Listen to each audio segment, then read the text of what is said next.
Okay, I think so. Everyone should be working. So, hello everyone and enjoy the stream. I hope, I guess. So, basically for today, I would like to make some like figure drawing, figure sketching, something like this to explain some basic concepts and everything. So, I guess, yeah, that's pretty much all. I have been also working a bit with the audio on the PC, so the audio quality should be way better and there should be no more noise and no more clicking and no more like cutting, distortion, like pretty much everything should be solved. So basically, the thing that I will be working with today is some like random silhouettes. So as you can see, there are some 3D models, some 3D poses, and they're from Mixamo. So basically, the Mixamo is a page from Adobe. I guess it is from Adobe. This thing suggests me it's from Adobe, where you can select your character or even upload your own. I have done this with some trolls in my previous tutorials.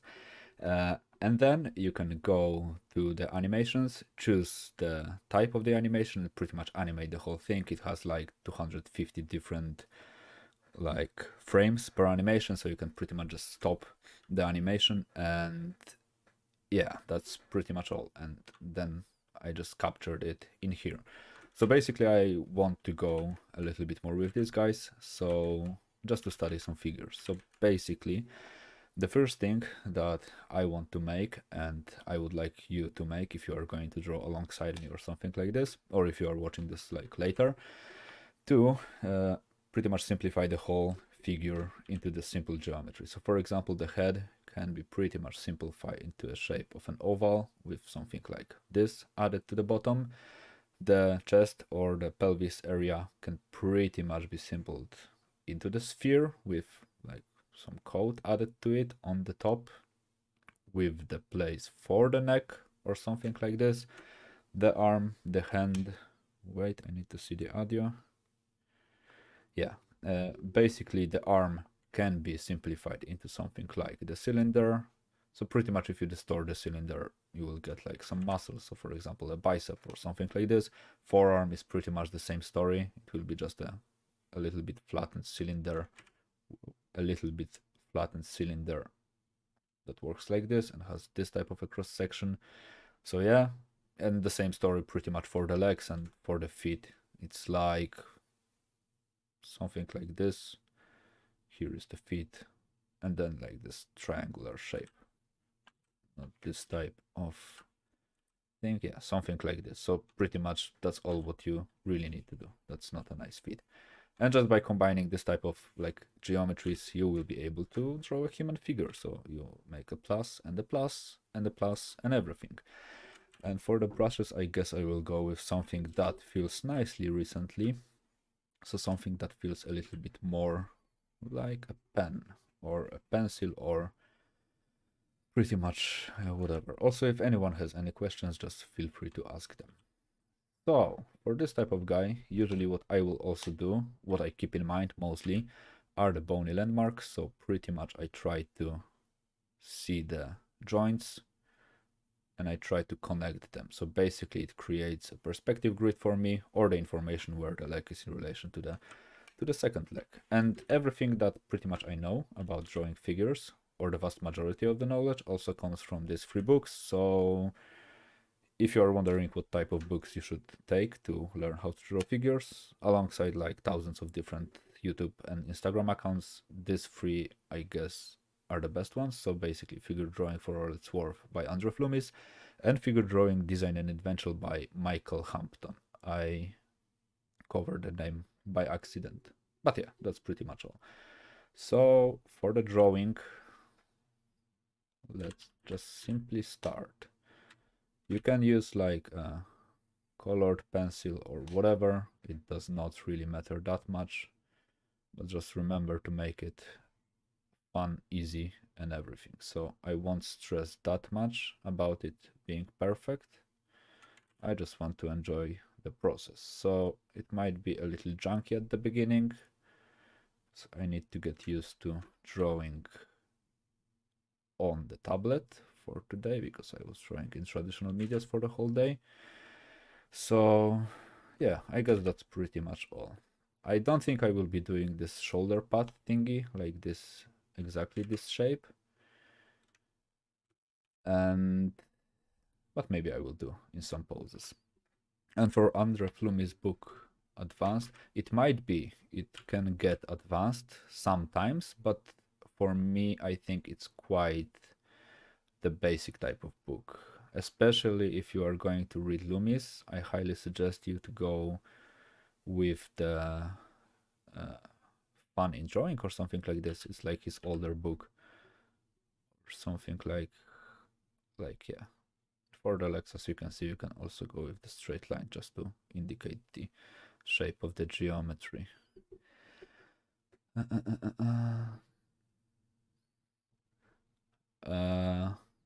For the giant, yeah, I guess it won't be a problem, because when I was doing some trolls and everything, I pretty much posed the whole painting. Like, I posed every single character in the painting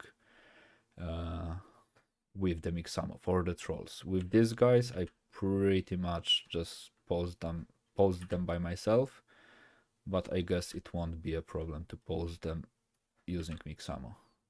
Of course, you will need to find like a perfect frames for it and everything, and this might be a problem because you pretty much work with what is given for you, but you can achieve quite amazing things with Mixamo.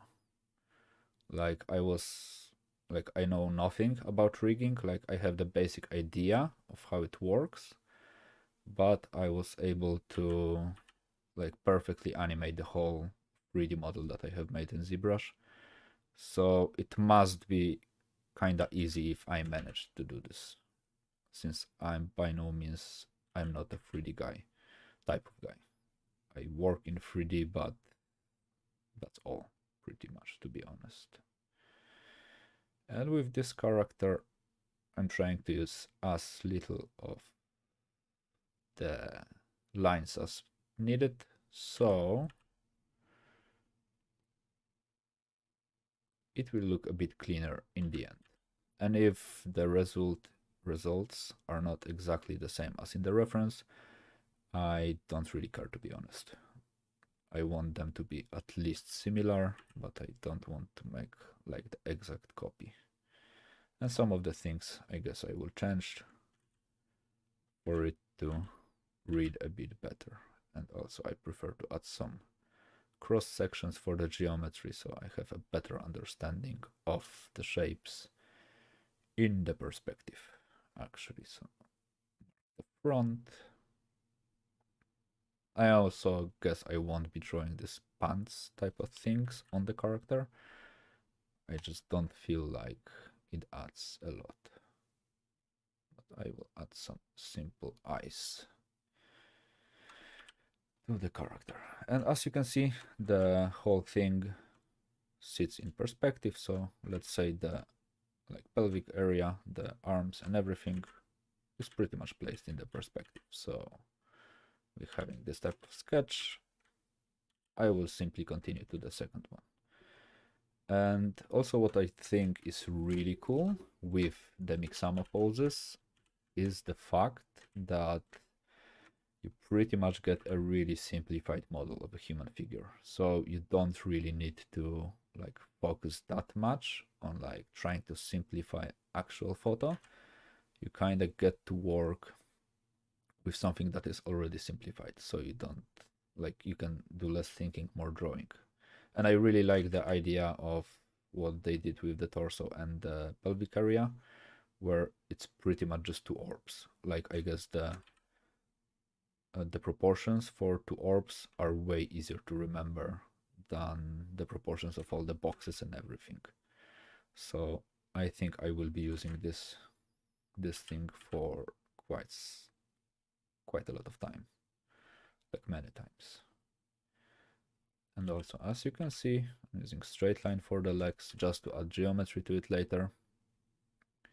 This method might be a bit like harder sometimes because you don't really work with gesture that much, but if your focus is to understand geometry, and at the moment my focus is to understand geometry, I want to focus purely on the shapes of that I'm going to apply on the skeleton.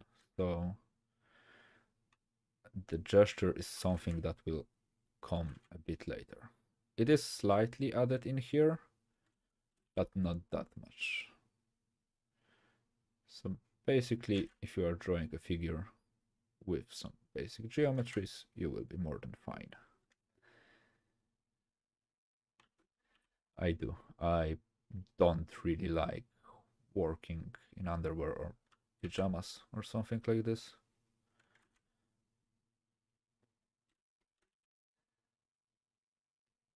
For me, it just kind of distracts me. But yeah. And if something is not right, like in this bulk, I kind of see the chest area is a little too big, then I can simply select something and just move things closer to each other. So I might use Photoshop for what it was originally done. But yeah, some backshots and everything. So backshots usually tend to be a little bit harder to draw because we mostly focus on a human figure from the front. Like we tend to look at the people more from the front, because when we talk with someone, we are talking with them while looking at them when they are in front of us. So also while drawing from the back, remember it might get a bit harder for you. So that's pretty much it. And also the more you will draw, the easier it will get with time. That is especially true with the human figures, because it's kinda quantity versus quality, but in this case the quantity also really matters. This one has way too wide stance, so well, something like this will do. And the hand.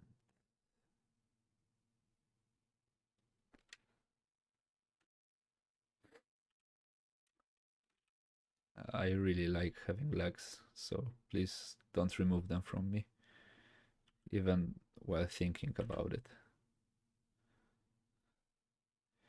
So yeah, and for the human drawing, that's I guess pretty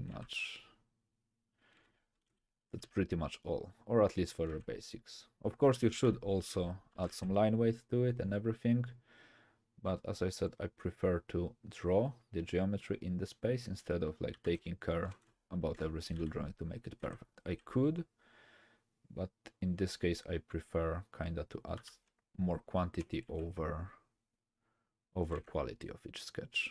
So to represent what I mean is to add all of these like hard lines and shadows and everything. I just don't think they add that much to the drawing if they are not like the main purpose of it. Sometimes you can also add like the side plane for the head. The side plane of the head might be a bit helpful, like to set it properly in the perspective, but it's not something that you really need to add all the time. I only don't like this area of the shoulders. So yeah, and the second sketch I guess is done.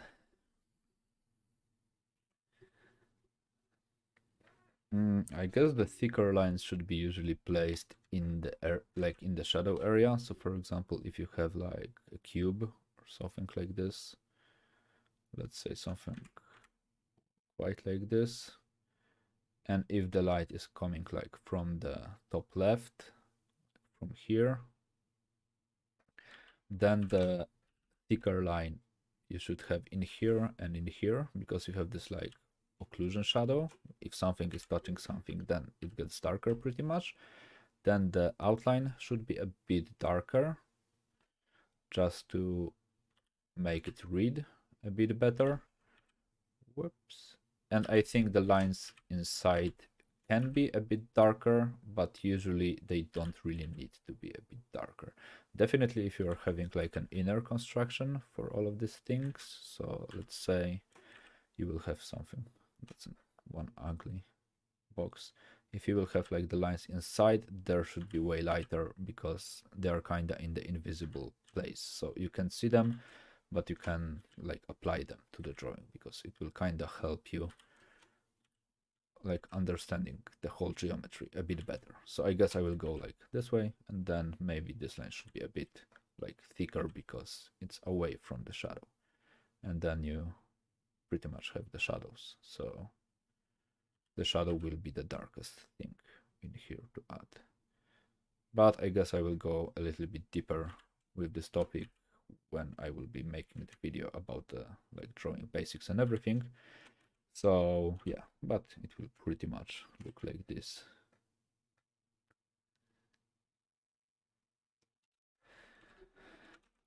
Yeah, like that's why I also recommend always like reading some books, especially done like written by Andrew Flumis, because he has like a really nice way of talking about all of this stuff. So you can kind of understand why you are doing something in a really nicely explained manner.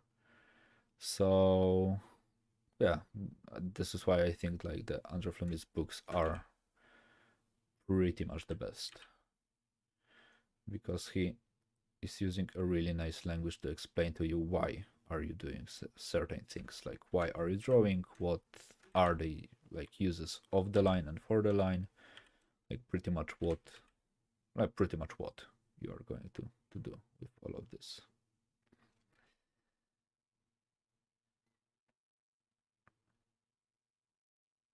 Nah, for the nicest cubes, like I much more prefer to draw them in traditional medias. I don't really enjoy like drawing geometry on the tablet. For me, it's kinda like not really working well. It's not comfortable for me. But yeah, if you want, take a screenshot, print it, make whatever you want with it. But cubes in Photoshop definitely are not something that is easy thing to draw.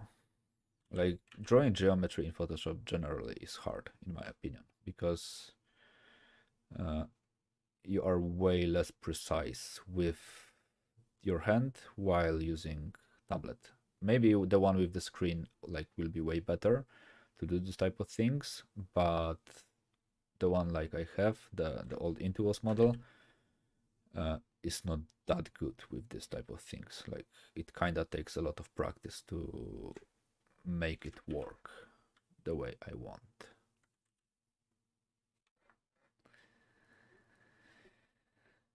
I guess monsters, to be honest. Like, I always liked drawing monsters. I used to try to force myself to be like an environment type of guy, but I just don't enjoy drawing environments that much. And because of it, I always like leaned, leaned, something like this, on the side of characters and everything. So I guess like some undeads, monsters, like pretty casual type of stuff. I never also liked drawing females because they are way harder than males. And also this is the reason why at the moment I'm drawing like a female model, because I wanted to get better with drawing females. So it's like double profit for me for this type of sketches. But yeah, that's pretty much the reason. Mm, I actually was never the type of like science fiction type of guy. I was way more like a fantasy type of guy in terms of drawing. Like I always preferred dragons and everything. But actually, my first like huge commission where I had to like design a lot, that also ended up like my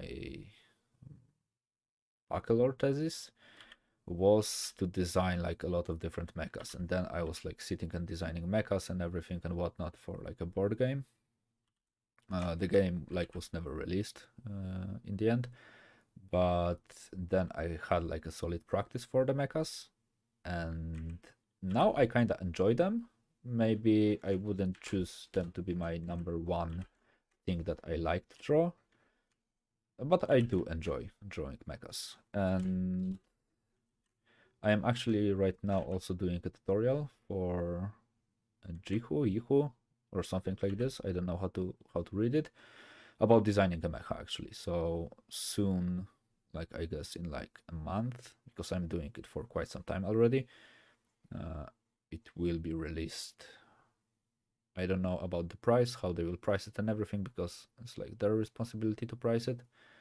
But there will be like a huge tutorial, like around 14 hours long, about like designing mechas. So the theory and everything pretty much that I know.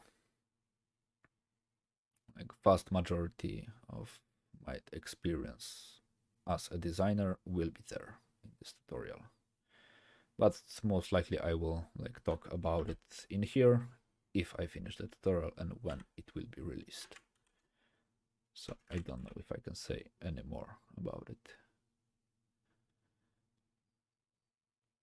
Yeah, the mech from my story was from today classes to explain to my like students how to approach like drawing mechs pretty much. And it's pretty much exactly the same as drawing humans, I guess. You just like take some geometry and try to like simplify it to the boxes. I guess I can also like live stream some mechs drawings after like finishing everything what I really want to make.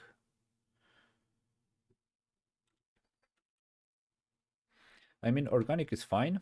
I also prefer organic. It's harder in a sense because like you can like you you don't need to care that much about like geometry and everything, but also because it's way more like open to interpretation, it's way harder because in the end I would say drawing like a decent mecha is way easier than drawing like a decent human figure, like with actual muscles and everything, because organic forms tend to be way more complex.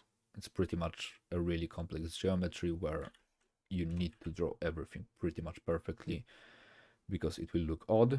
And if you are like going full organic, like with all the weird organic type of shapes, then you end up pretty much with really complex geometries that are quite hard to like shade and everything. So I would say yes, I also prefer this type of guys, but no, it is way harder in a sense. But I also like drawing hard things, so I enjoy the challenge that usually comes with drawing something hard. So yeah.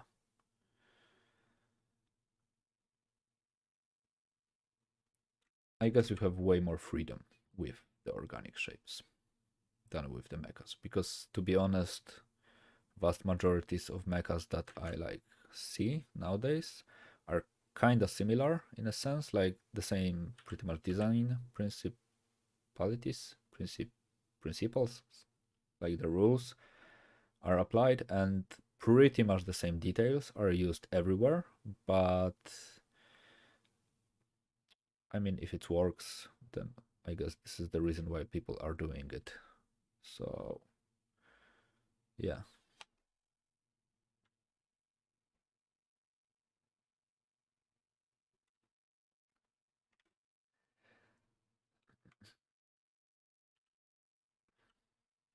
That's also why I think like pretty much drawing this type of stuff that I am doing right now is the best way to approach organic type of things, because what I am doing in here is pretty much the organic shapes, just without the skin. So I could like for example connect it in here and I pretty much will get the like the stomach area.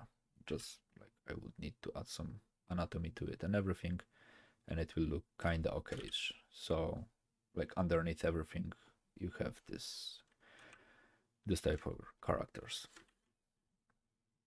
Yeah, and with the cars, I completely sucks ass because, like, really back in the days when I was like still learning how to be a teacher at the school that I am teaching at the moment, I was helping with some like planner paintings, planner drawing sessions, and everything. And a friend of mine that was also like learning then asked me to help her with a car, and I did. And it turned out I am actually the worst one to help with the cars. And I drew something that looked like a toy, and it was actually one of the funniest drawings I have ever done because it looked like shit, like it looked like complete shit, but it was at the same time funny. And then I decided like I am not drawing cars. I don't enjoy them. And just recently I started practicing them again because like I will achieve nothing by avoiding like one of the most basic tasks, themes in the drawing while drawing. So yeah, cars are fun, but they are hard. I like how the Scott Robertson approaches cars and vehicles because he has a really like straightforward process for drawing them, like just nail down the geometry and then add cool details. And also I really like how the Sang von Seok approaches cars. I guess his YouTube is channel is called Skeren, and he has a lot of cool like tutorials and processes. It's written like this, Skeren, about like design sketching and everything. So if you need like a design sketching type of way of drawing cars and everything, then his channel, I guess, is the best from all I have ever seen, in my opinion. He really knows how to draw, and he is using mostly traditional medias, so all of the things that he is drawing look really cool, especially with all the markers.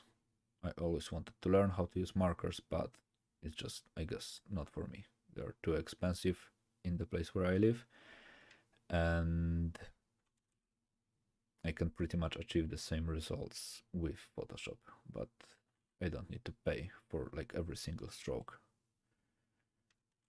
So yeah.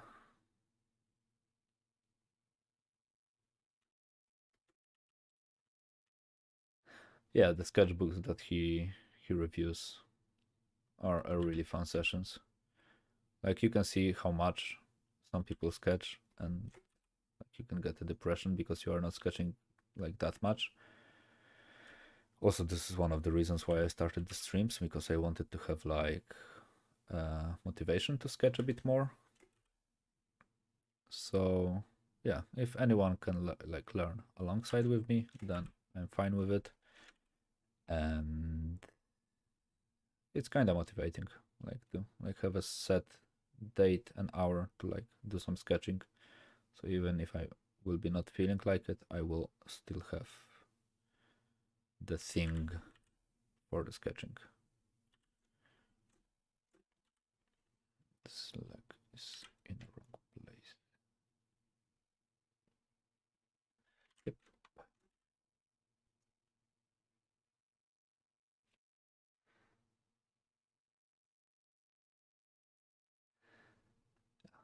For this type of stuff, like just remember to use a brush that feels nicely while drawing. Actually, one of the biggest leaps I had done ever in terms of the quality of the things that I was drawing was to choose the right brushes. The one that felt like comfortable for me. It was actually really a nice thing to do. Some simple shadow and boom.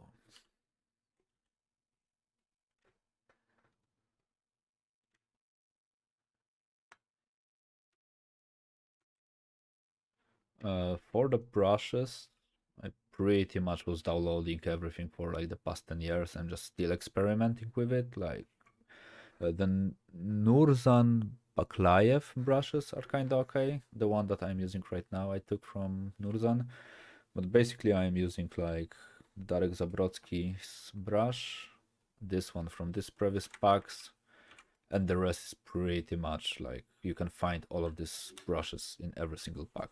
Like there are like 20 or 30 brushes that are pretty much everywhere. So yeah. And for the company that sucks, I mean, I can understand why some companies sucks in a sense, but also if you will think they suck, then you will really not enjoy doing anything for them. I guess like really a huge part of like enjoying artwork, even if it like really sucks, because sometimes you will be doing things that just suck and you just need to embrace it and just need to go like past like through it. But if you will have if or if you will at least try to have like a positive attitude,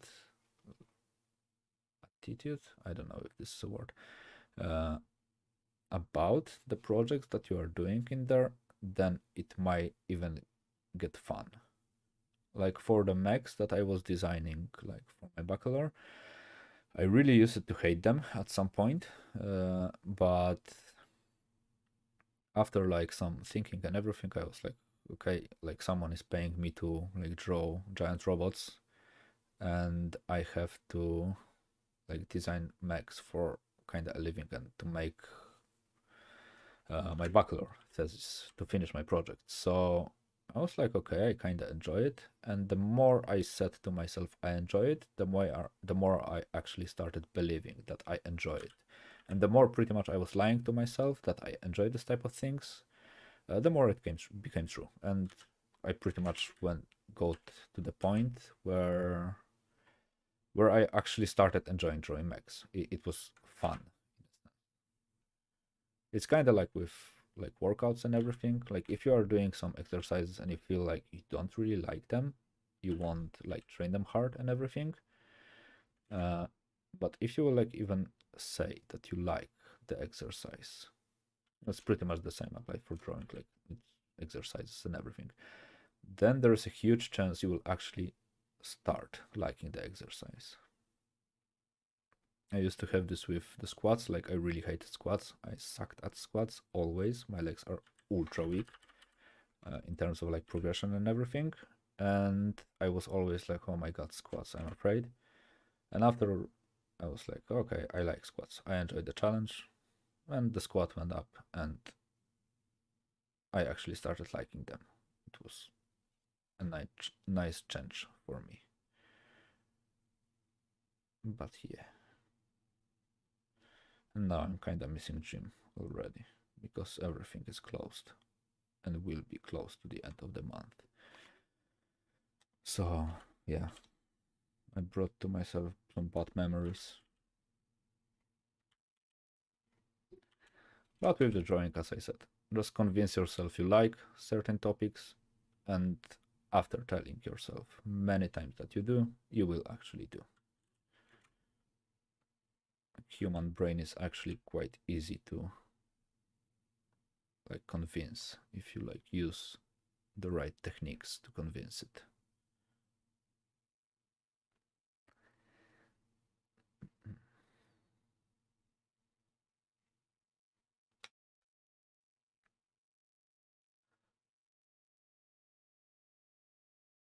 There is the hand.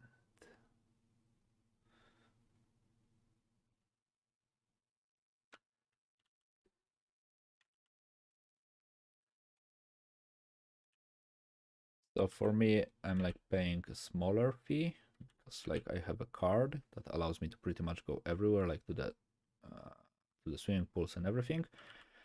But also the last time when they closed everything and someone was still paying for the cards, then they got some benefits after they reopened everything. So like special like gift cards and everything. So it's not that bad. But yeah, like it's kind of hard to force yourself to work out in a home. And now my hobby is pretty much to eat and make myself fat. So I'm really looking forward to gyms being open once again because I got kind of tired of like not working out. But I also bought myself a like bench, and I guess it will arrive tomorrow after like almost 2 months of waiting. So maybe I will be able to do some like workouts in home actually. It will be quite sweet if I will manage to do so. But yeah. I also really think that working out and drawing really goes in pair, like doing anything creative. Because if you are like sitting for God knows how many hours next to the PC, then like your lower back will like get to shit, your spine will get to shit, and everything will turn into shit. So you really need some like movement, some activation and everything. I guess it's not even bulking. I guess it's just getting fat, to be honest. But also they made like a new tax in my country, a sugar tax. They added it, and the soft drinks like Coca-Cola and everything, uh, they pretty much doubled in price. So I guess I am not drinking this type of stuff anymore. Because for example, some like drinks went from like 179 as water. So I guess it's around mm, maybe like half an euro or something like this to 479. It basically got like 150% more expensive because of the new tax. So I guess I will be chugging water from now on only, like exclusively. But yeah, like coming back to the topic of the exercises, I guess it's really important for art, especially for artists, to like do something, like I don't know, move, go for a walk or whatever, because like of the sedimentary, I guess this was the word, type of work. So it will get easier. I tried, but I just like them. Like there is this something about like having sometimes a cold glass of coke that is pretty much impossible to pass on. And also while partying and everything, it's really hard to avoid this type of drinks. So I just decided to embrace it and just live with it.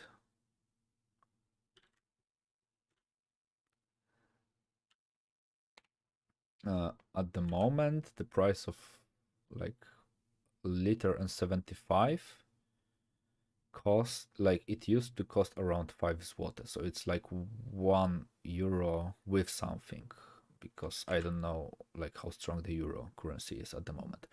Uh, and with the tax, 175 liter actually now costs around 7 to 8 zloty.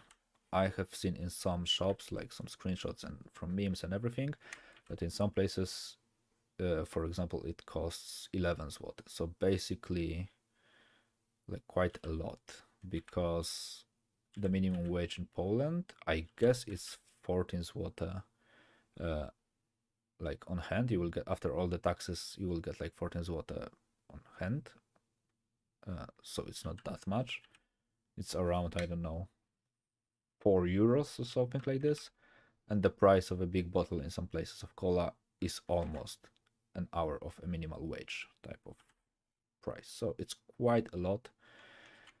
And as far as I know, many countries have this tax, like the sugar tax, but since in Poland the earnings are not that good, like for the vast majority of people in here, it really is a hard like strike for the Polish folks in terms of like pricing. It got really expensive recently. But yeah, uh, that's true. It kinda is. But I guess everything is getting really expensive at the moment. Even the food is more expensive. Funny enough, the like tech type of stuff, like all the like computer parts and everything, this is not getting really that much expensive.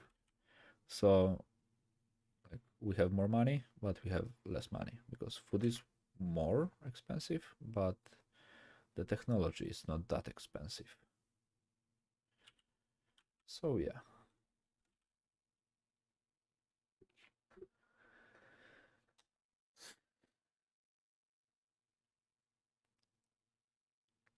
Hmm. Liter of cola. Yeah, so but if we were to compare earnings like for a casual German person to a casual Polish person, then it is kind of a difference. I don't know what are the taxes in Germany and everything. I know they are quite high, but as far as I know, also Germans are earning better money overall. But like Germany is also a bit more wealthy type of country. Poland is not that wealthy, but it's better than it was like many years ago. So I guess it was on the way of getting better, but now it kinda is like going somewhere. I don't know where because I'm not really that good with money, with all the taxes and predictions and everything. Not really my area of interest, but yeah. Also, this is one of, but on the other hand, one of the cool things about living in Poland, since like the minimal wage is quite like low, uh, working as an artist and mainly like earning from the companies abroad is quite cool because even like low income works type of works can still produce quite a good amount of money. So this is actually kind of cool about living in Poland. For freelancers, I guess this is one of the best uh, best countries to live in.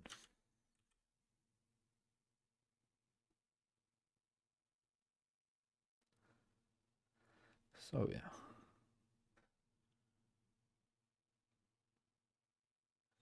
Also, if someone is new, I have no idea who is in the chat.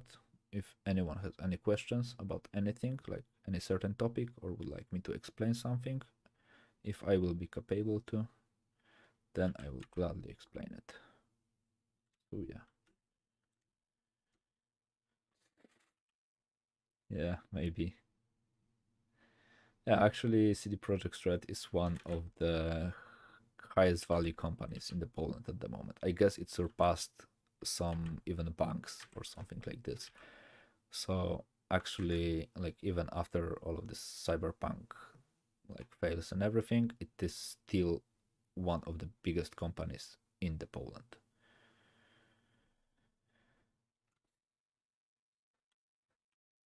So yeah, which is nice to have like such a giant company in Poland.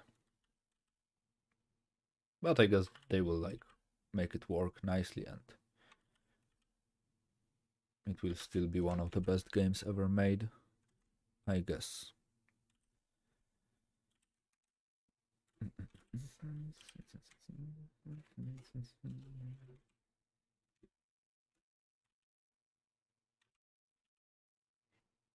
Also, for these girls that I'm drawing in here, for these mannequins, female mannequins, I'm not really drawing the perspective grid because I don't really feel the need to. Like, I kinda have in mind the perspective grid and everything, but later I guess I will try to draw some more like rigid type of perspectives and everything. So I will set for me some sort of a perspective grid with some perspective lines and everything, and we'll try to like make a scene with different like, characters in the scene, like maybe from imagination, maybe I will take some references. I will see how I will do it.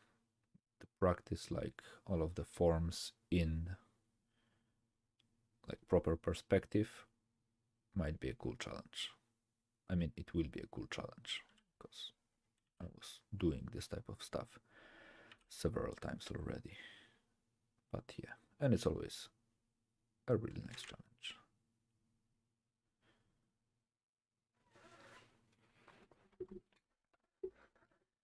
Yeah, to be honest, when I was playing like Cyberpunk when they released it for like 70 hours or something like this, for the whole 70 hours I had like zero bugs. Like not even one graphic bug happened to me. Like I don't know, I probably get some Saints Sacred Blessed version of the Cyberpunk or whatever, but I had zero problems with the game. Like nothing was stopping me to play it for 70 hours. Not a single quest glitched. Only one quest glitched. It was like missing the item, but it was like not a game breaking type of stuff. It was a side quest. And once maybe light like switched off. It kind of looked like you had switched on, like you had a foggy day, you were like driving a car, and now all of a sudden you have a broad light, like a lot of sun and everything. So this was like the two things that I remember. The second playthrough that I like started quite some time ago, I got some minor bugs, but again, it was like nothing really game breaking, like really basic type of stuff. Someone did a T-pose, and like 2 or 3 times I glitched through the texture. But like, what game do not allow you to glitch through the textures? Yep, on the PC. I by any means am not a console player. Sometimes I play like a Mortal Kombat with a friend of mine, but yeah. On the PS4 I can understand the hate and everything, but on PC everything was like running perfectly smooth. Yeah, I did. To be honest, I think it's one of the best games that I have ever played. And I'm really waiting for them to add like a lot of content. Like I purposefully took a break from Cyberpunk at the moment because I have quite a lot of work to do. And I don't really feel like playing for 70 hours straight because like I did the 70 hours in like 4 days or something like this. I was really playing a lot. And I can easily say it is one of the best games I have ever played. The replayability is huge. That's one of the things. And if they add like a lot of content, like all the mini games and the stuff that was supposed to be in the game, like let's say buying houses, actually just increasing the density of quests and everything, but still there are like tons of them. After like 70 hours, I still have not done every single quest. And maybe if they add a little bit more of the open world type of things, so all the like time zones and everything, like NPCs trying to like actually having a daily schedule, then I guess I will replay it once again. But also they said it's not a game that you are supposed to play like forever with one character. It's a game that you are supposed to replay with different characters. So I don't really think the NG Plus will be, I mean it will be added, but I'm not really looking forward to it. So yeah. And also the music from the Cyberpunk is a total banger. Like every single song that is in the game is like a complete total banger. Everything about the music is cool in the game. The sound design is beautiful in my opinion. Like it's easily one of my most favorite OSTs from every single game ever. Like they made a spectacular job with sound design. I don't, to be honest, remember being that invested with any game for like really long time. The last time it was, well, I mean, I do remember. The last time it was with the Pillars of Eternity, but it was mostly because I really loved, I still do, playing Baldur's Gate series. So when the Pillars of Eternity came out, it was kind of like back to the childhood. So then I actually broke my record about the gaming because I used to play for 63 hours in 3 days. I was like pretty much sleeping next to the computer and just waking up after sleeping for like 3 hours and just continue playing because I was so invested in the game. So, and I was even reading every single comment and like every single dialogue in the game, and even I was reading like every single book that is in the game. For Baldur's Gate 3, not that much, to be honest, because I like the RPGs to be like the isometric type of things, and I really like how the system worked in Baldur's Gate, like 1 and 2 and Icewind Dale and everything. In Baldur's Gate 3, I think it will be a little bit more similar to the Divine Divinity. I guess even the theme is the same from Divine Divinity. And recently I have been playing with myself for a bit with the Divine Divinity 2. And it is a cool game, but it's not like that cool. Like, it is fine and dandy and everything, but I mean, it probably will be a great game, and I'm looking forward to it in a sense, but I don't I don't think I will enjoy it as much as I did all the like old Baldur's Gate games and Icewind Dale games. Like, the feeling will not be the same, I guess. Also, since I pretty much grew up playing these games, I have like a really strong connection with them, so I enjoy these games because I used to play them as a kid. So I kinda treat them in a bit different manner.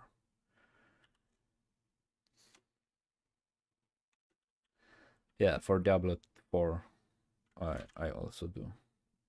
Like, I was recently discussing with Vlad that Diablo 3 was like okay as a game, but not that okay as a Diablo. But now I am really looking forward toward Diablo 4.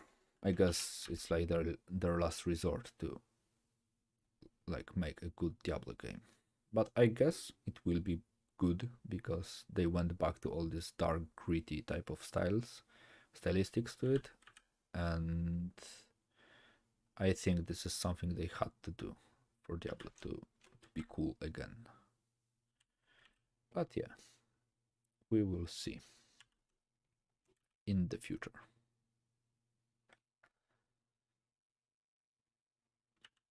But I think they will make like a good job with Diablo 4. Maybe even I will like buy a collector's edition if it will be really cool. And for the Cyberpunk, as I said with the Baldur's Gate, I kind of feel like the Cyberpunk was the game I was kind of missing all my life. So with Cyberpunk, I have easily made a connection that I had with all the games that I used to play as a kid. So this game will be a bit special for me. Yeah, Diablo 2 was like, it is still one of the best games ever, but really, to be honest, I much more prefer Diablo 1 because I was also playing a lot of Diablo 1 when I was a kid, but I think still I would say I prefer Diablo 1. For me, it's just another type of cool as a game. So, yeah.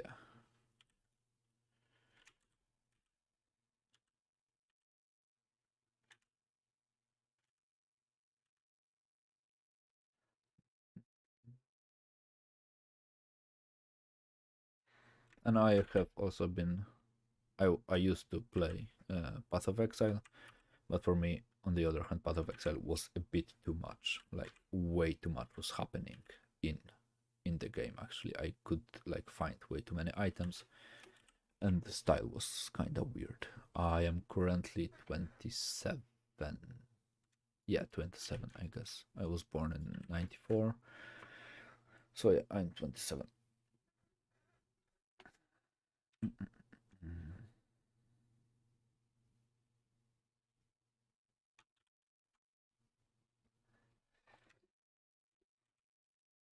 So I'm not that old.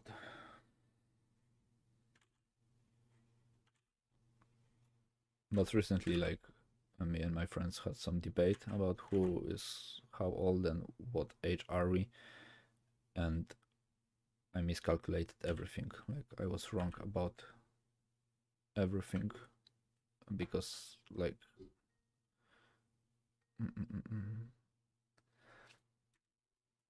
was not working with me well. Wait, I need to respond.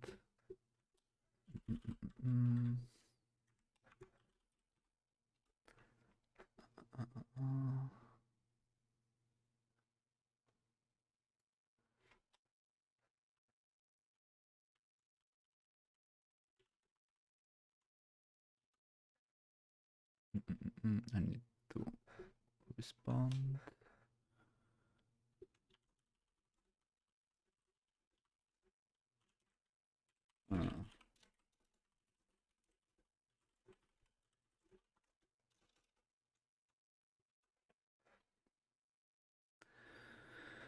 Okay.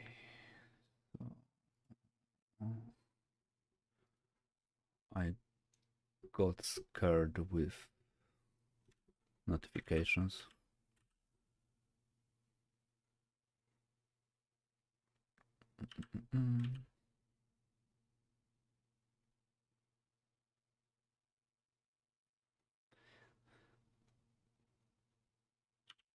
Like a random call is quite terrifying if you are in the middle of something and you don't know like what is happening.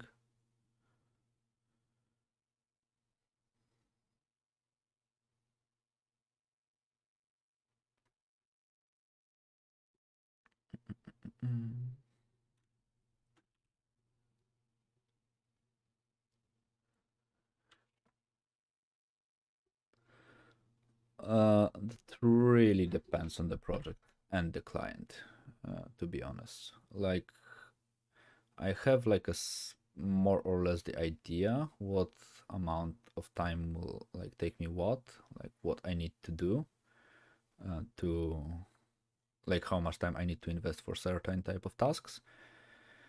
But I kind of prefer to charge different clients differently because I was like listening quite a lot of Chris Do, the Future channel, and he like said this really nice thing that, for example, for a logo design, you would charge differently a small company like from your city or something like this, and differently, for example, a Nike, if Nike will ask you to design a logo for them. So I'm more about the value-based pricing instead of like product, like per piece pricing. So for example, let's say if I will make a private commission, like just like think about the random numbers, most likely the private commission will be a bit cheaper, for example, than a commission that will end up as a print and will end up making money for a client. So like different values will pretty much produce different costs. And usually in like for the hourly basis, I only charge hourly basis in the school that I'm teaching in because it like requires me to be in there for like a certain amount of hours per week. And yeah, that's pretty much the only scenario where I will like charge per hour. Unless the payment is like from like exploding through the roof and they want me to work by hour, then no problem. And for the revisions, I usually like negotiate how many revisions the client has. The more he or she wants, the more expensive the project will be. So I usually tend to show the spectrum. Like for example, for that much and that much, you will get like 3 or 5 revisions. For that much and that much, no revisions at all. And for that much and that much, you can like have unlimited revisions and everything. But to have unlimited revisions, I don't know what type of money they will need to pay me. And I usually try to specify quite early what is a revision. So usually I prefer them to be small changes. So for example, the changes that do not impact the overall feel of the piece. So I won't end up like having to like redraw the whole piece like from scratch, because sometimes it can happen. Like the client thinks the revision is a small thing, but it end up being like a huge change to the whole piece. Yeah, no problem for the topic. I guess I will be doing this type of topics more often because, as I said, I really need to practice this type of topic way more. So I will guess only make it a little bit more complex from now on. And also for the pricing, that like the most important thing that you need to like be aware of is your cost of living. So of course in like certain countries,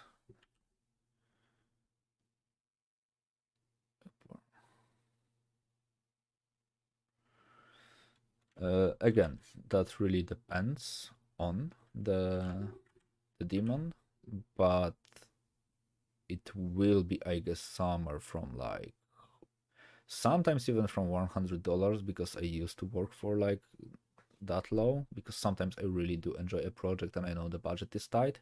So sometimes I can like work for like $100.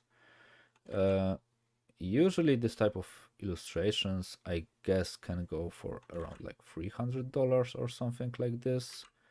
But that also depends if you have a company and everything.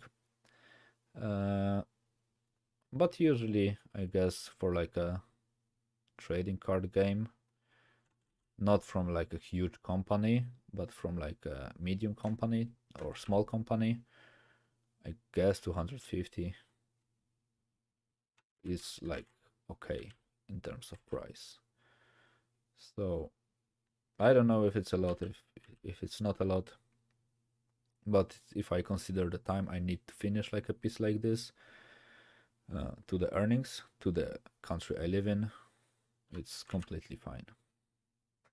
As far as I know, Magic the Gathering cards artists are paying around like the entry level payment is $1,000. I was reading it somewhere on the web per card, so it's a really nice amount of money. But on the other hand, this is like the biggest company that is hiring different illustrators, so I can understand why they have like a huge budget, because like they are selling a huge product to everyone. So it makes sense they have more budget for every single illustration.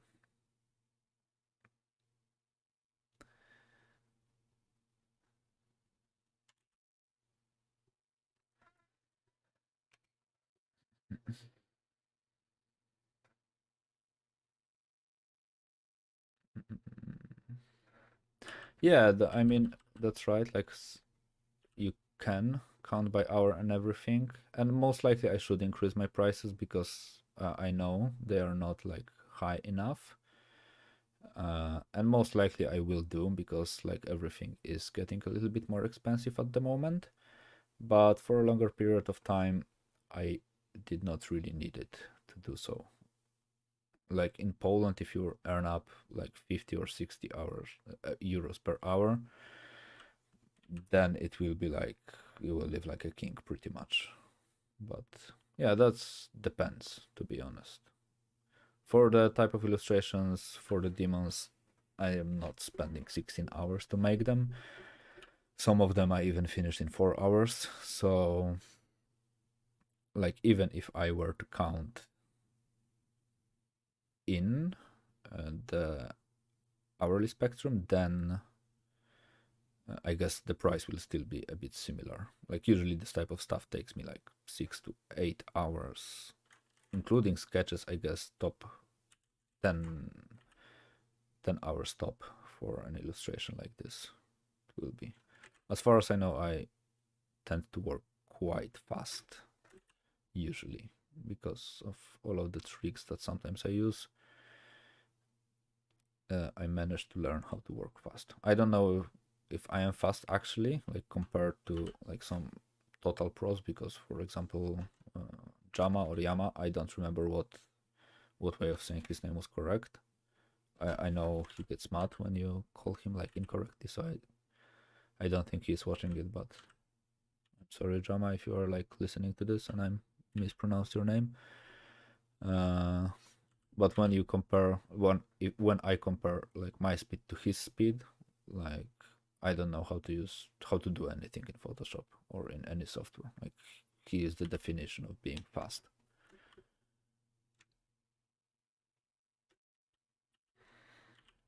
That's right. Yeah, if you like even have the basic understanding of light and the texturing and whatever you can do with like utilizing this type of stuff, then you can really make your process way faster. It's like sometimes it's a times like lifesaver. Because to be honest, I even prefer to make an artwork a bit faster and then just have a time for myself than to like dash through it, like to go through the artwork for like 20 or something hours. Like I don't have a patience to pretty much work on a single thing for like 20 hours plus. For this type of things, I'm quite impatient, I would say.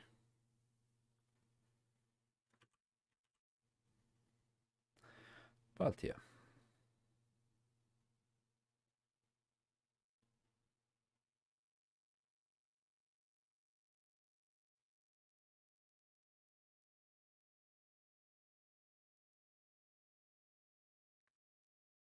But I think about the prices and everything, like the best example is to just listen to the Chris Do on YouTube, the Futur channel. It's like the Futur, and the CEO of it is Chris Do. Like they have the best advices for the designers, how to price and how to increase the prices and everything.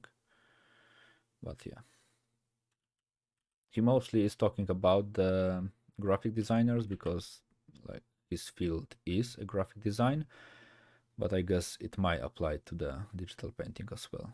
But usually what is also the problem with digital painting and graphic design, uh, the logo design is used pretty much everywhere in the company. It's basically the face of the company, and the painting most likely is not used as broadly as the logo is. So I can understand why also the price is a bit lower for usually for a digital painting.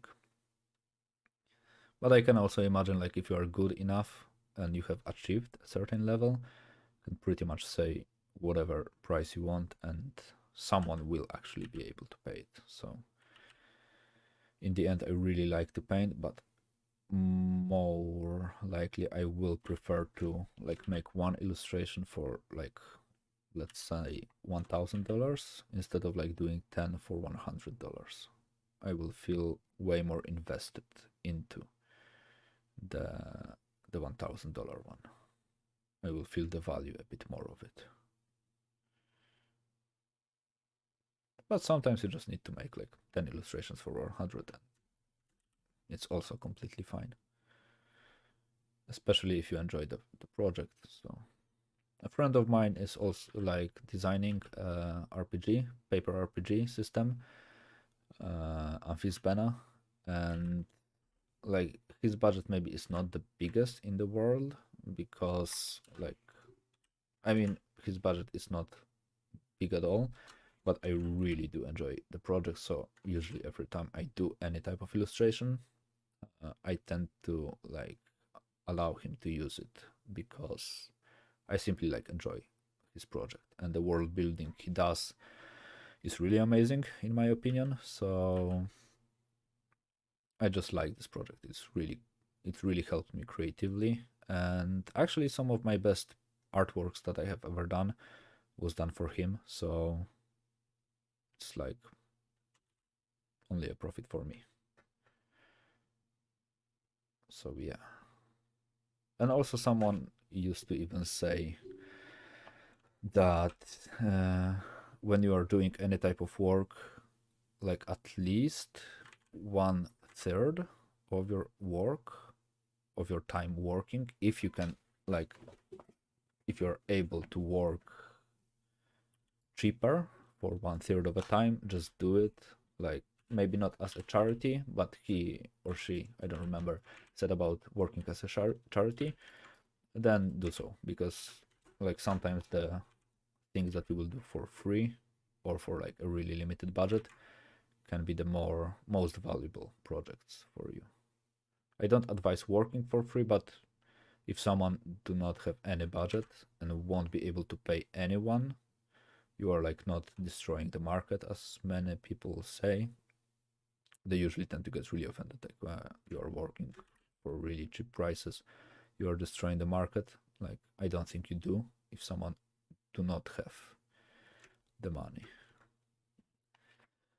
At the moment, I guess the giant.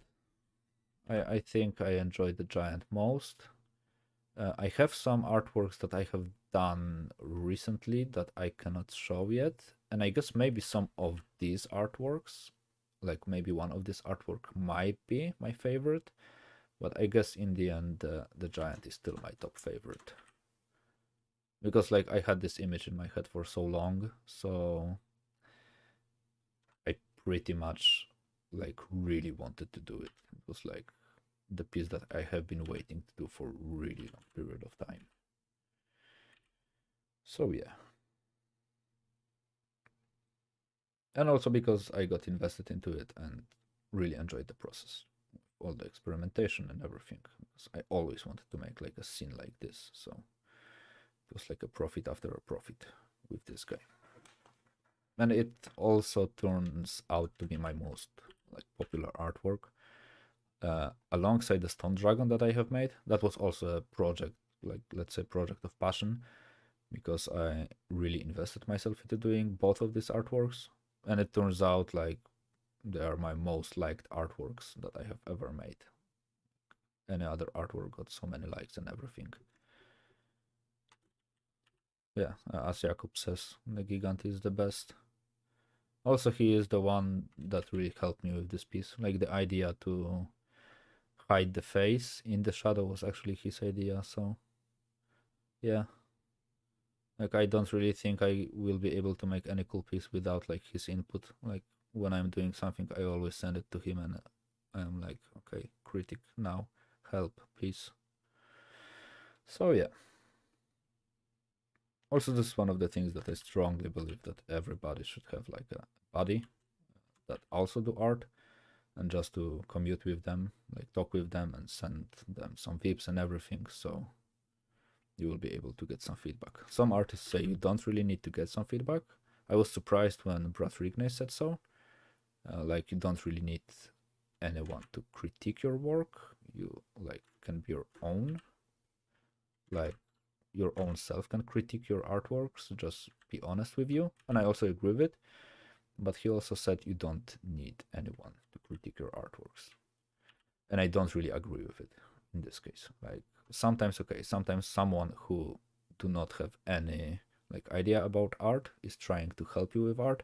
They might give you a good, sometimes they might give you good ideas and good feedback, but usually it won't be a case. And artists really often give really like subjective type of feedback instead of objective. It's hard to really give an objective type of feedback if it's not about the geometry or the values or perspective or like any technical type of theme. So yeah, I have this many characters at the moment. So yeah, networking is fun. I usually like send my stuff to Konstantinos Kanteridis and to Jakub, sometimes to Naimul. Uh, Usually it's like my trio to get a feedback from. Basically, Jakub will tell me what I have made like wrong or what could be improved. 99% of times, Konstantinos will say that I need to rework a light, so to add some atmospheric light and everything, and just to keep the light in mind. So I pretty much got to the point where I kind of know what type of feedback they will give me, but still, if I don't hear it, I won't believe it. So, yeah. I don't really also believe in the term like self-taught artist or something like this. Like there is no way someone at the moment is self-taught. Like all the tutorials that you have available on the web, like if you watched a tutorial, yeah, you can like type the Jakub Fajtanowski above, and it does have our station. And Konstantinos is it's King Kostas art actually. King Kostas art, and he is Konstantinos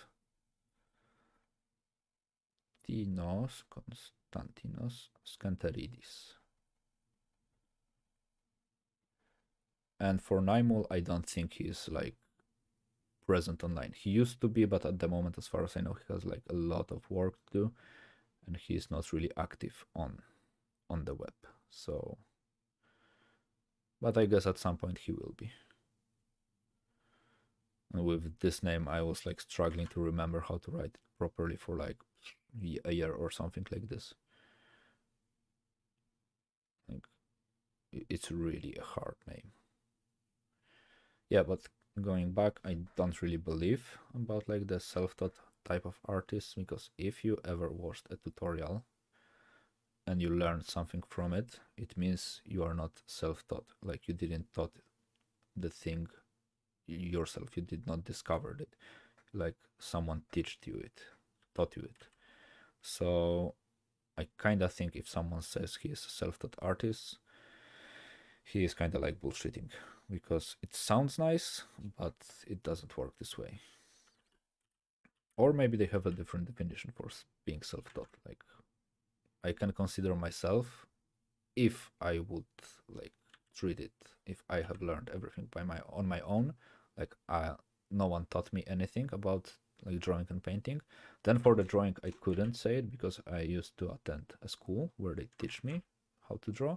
But for digital painting, I was learning on my own. Like pretty much everything that I have learned, I was like searching for, and I was discovering for. So, but on the other hand, I strongly believe if I have watched a tutorial and I learned something from it, then I am not a self-taught artist. With this criteria, I am not even close of being self-taught artist. Like the only thing that I like collect more than sketchbooks are tutorials. I love buying tutorials. I love watching them. I love rewatching them. Sometimes I love buying the tutorial and just make it sit on my hard drive for like half a year and then to watch it. So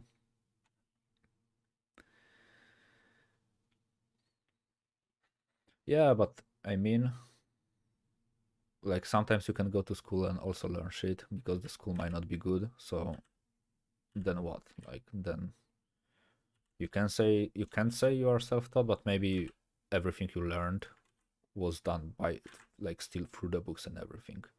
Like I get it why they say something like this, but I don't really believe it, to be honest. Like everyone had some sort of a, like, let's say, master teacher at some point, and for me it is not that big of a difference if like your teacher is like a human being, or if it's like a YouTube video, or if it's a text from the book. For me it's like the same thing, just with the like human teacher. Most likely you will learn a bit more because you will have like a better access to the informations and everything that he knows about. One character from the bottom in here.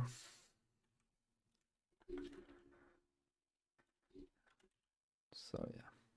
Also for these guys, I like purposefully chose some poses that are combat related, because most of the time I am drawing this type of poses while drawing something. So it makes sense also to practice the characters in the poses that you will actually end up using.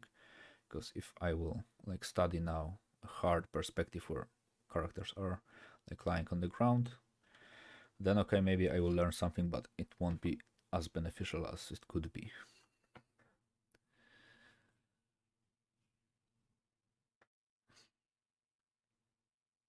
Yeah, maybe for the Brotrigny, maybe I really like this tutorial because for me it was really a different type of a tutorial, because at one point you don't really care that much about the technique, because to be honest, in the end it all goes to like just go and do it.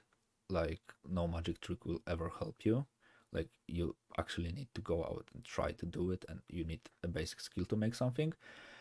And really not many tutorials were like talking about the struggles that artists tend to have, because like if you are a creative person and if you want to develop as a creative person, then you will like have a fuckload of problems with actually, maybe not with your life, maybe with your life, but with the progression, with like everyone being better than you, or the things that you should like achieve more after like 4 or 5 years of learning.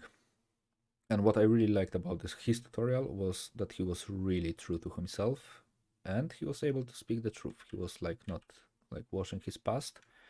He actually said how it was, and that he managed to overcome it. So this was the reason that I really liked this tutorial.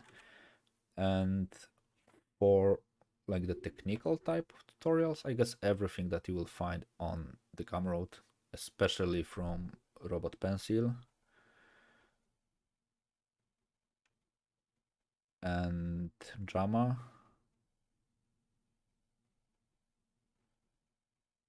uh, is worth watching. And for more painterly type of stuff, Izzy Mendrano have crazy good tutorials about painting. So like he is one of the top magic artists. So if you need to learn something about like illustration, I guess I will go to Izzy Mandrano. I have only seen like 1 or 2 tutorials from him, but they were like really informative. He has like a truckload of them, like I don't know, 50 or something like this. Each is a little bit more expensive, like $15 or something like this. But still, if you compare it to the fees that most of the folks have to pay if they are going to the art school, then it's like it's crazy cheap, and you can learn like I guess way more in many cases. Yeah, as I said, I will be doing them, but I am doing one now, and soon it will be finished. But I just need to like record a bit more process and just then combine everything together. And most likely I will maybe end up making some more complex tutorials. But also I was thinking about like doing some tutorials for about like let's say figure drawing like in these videos. So like a short introduction to the topic and then just doing the topic. I guess this is kind of cool type of thing because like kind of like an online classes. But I guess I will be doing the things, the like the tutorials behind the paywall. If I would manage to like to live a life where I like teach and can sustain myself by teaching, like without many problems, then great. I will be like spewing tutorial after tutorial. But I also need to increase the knowledge a bit more. So yeah, if I want to teach properly. Yep, I am doing tutorial about the Mac. From the design through the like through the thinking to the design to the variations to the things that you can make if you don't feel like drawing it or modeling it or anything, like pretty much everything that I know will be included in there. So a vast majority of like my knowledge will be in that tutorial. It will be quite complex.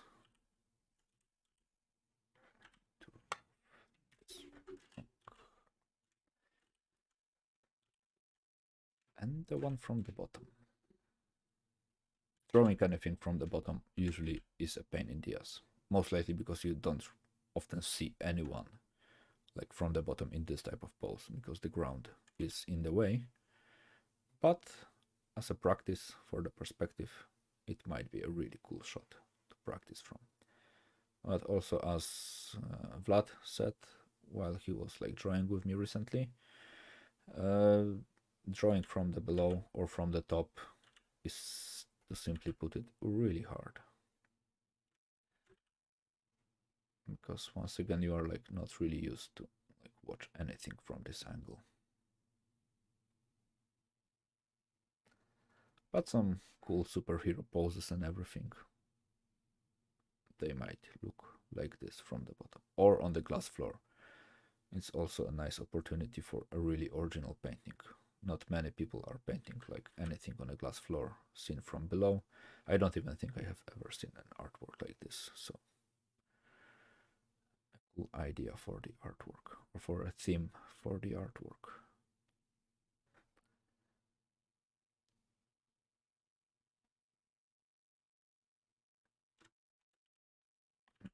Mm.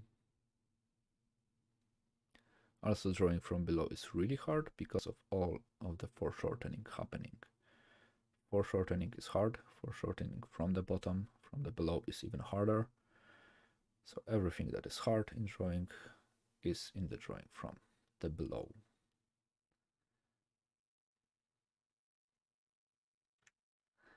Yeah, no problem. Have a good night. I'm glad you enjoyed the stream.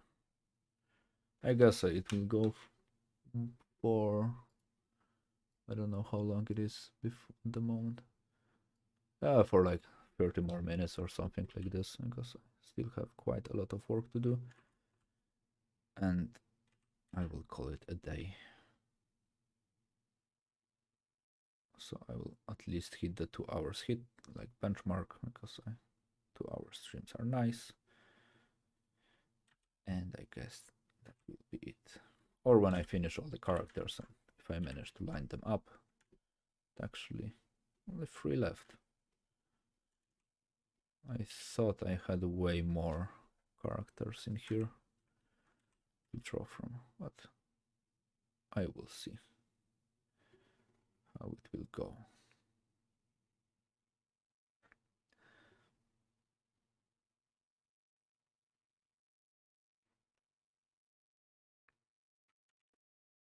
And again, I'm not doing like a really complex like pieces at the moment.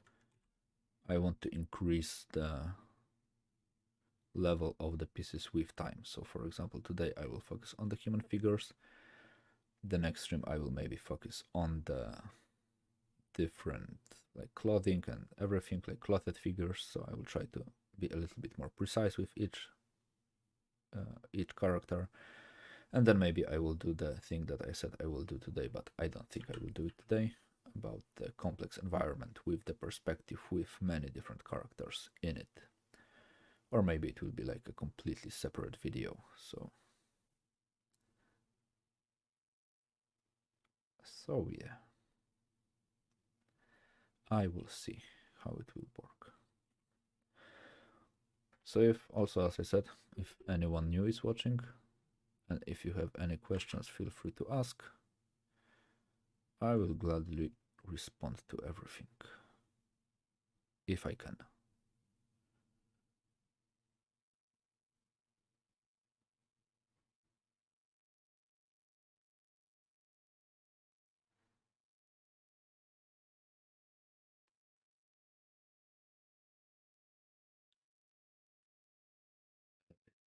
Dynamic pose for the drawing, but it's also fine.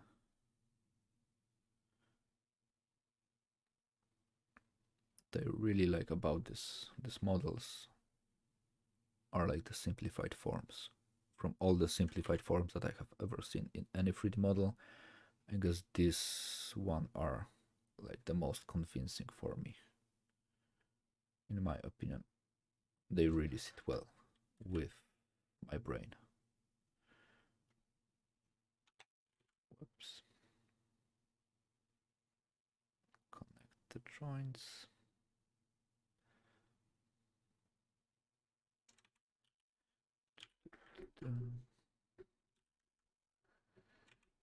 This one got hand detached.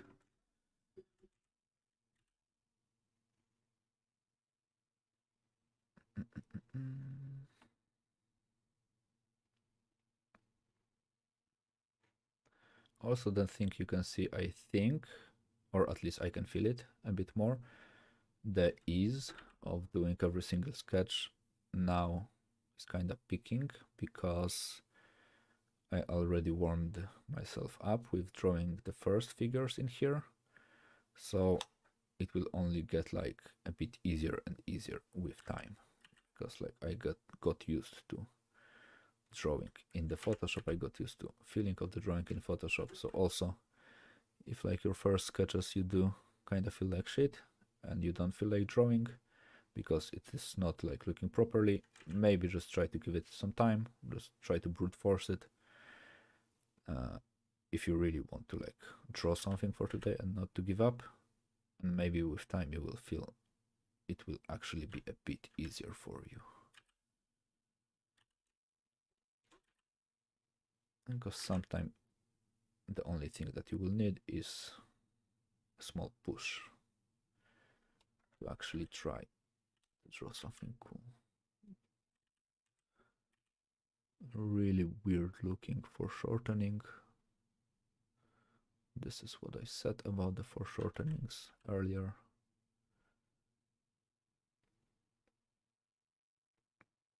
I guess it will be a fist in here.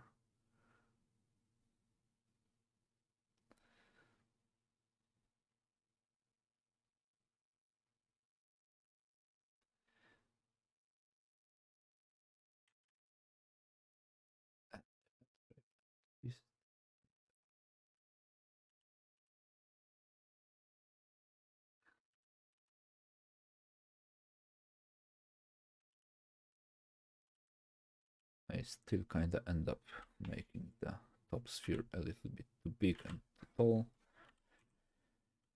So yeah. And also if I were to draw it from in the perspective, and I guess in the later streams I will do, then adding this type of a grid is pretty much a necessity to make a sketch look good. So this is also a great thing about Mixamo, that you have this type of a grid in here. When I prepare a 3D model for myself and pose it for myself, then I usually make some like lines around the model. So for every single view, I have like a box that is around, like some different perspective grid and lines that are around the model, because it actually makes it easier for me to see and to compare the geometry of everything, and to even see some proportions, especially if the box that I make is like evenly spaced from like squares or something like this. Then it can be really a game changer if you apply a perspective grid into your references,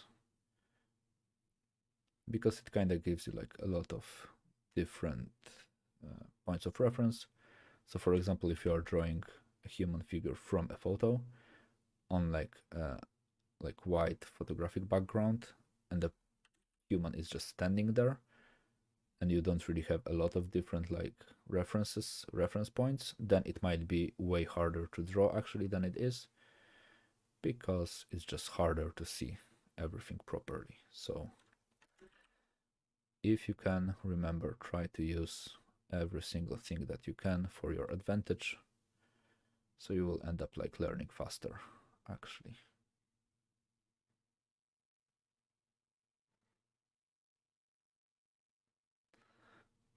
Because if I knew all of this stuff like back in the day when I started to learn how to draw, I guess today I will know a bit more, because I will be able to work in a little bit more efficient manner. But I'm glad I discovered all of these things now, so I can improve a bit faster now.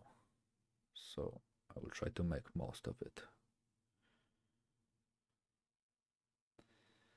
Yeah, here is the fit. And to make the sphere a bit smaller.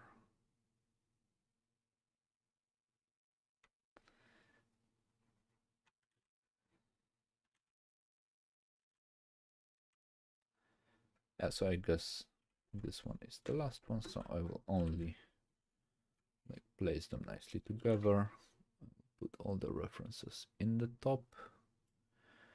Later I will like upload this file, so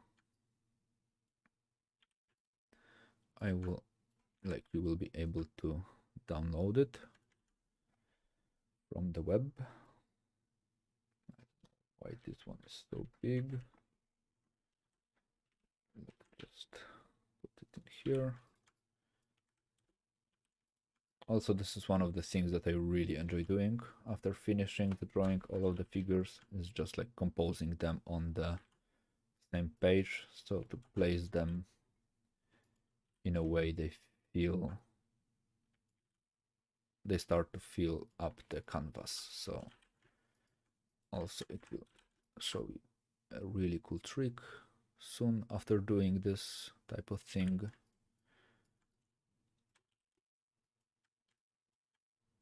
So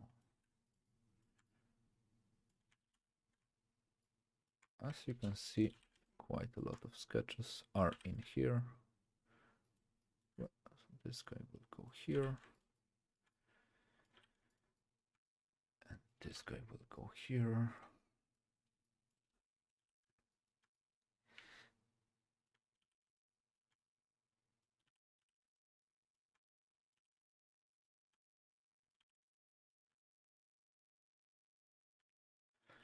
Sometimes you can fit something really nicely, the negative spaces.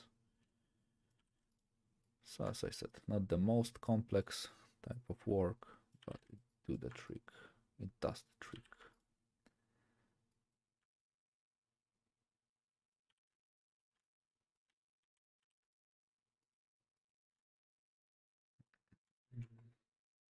The pulse is not really fitting. I will simply like rotate it. I will remove the cube and I will remove these pieces.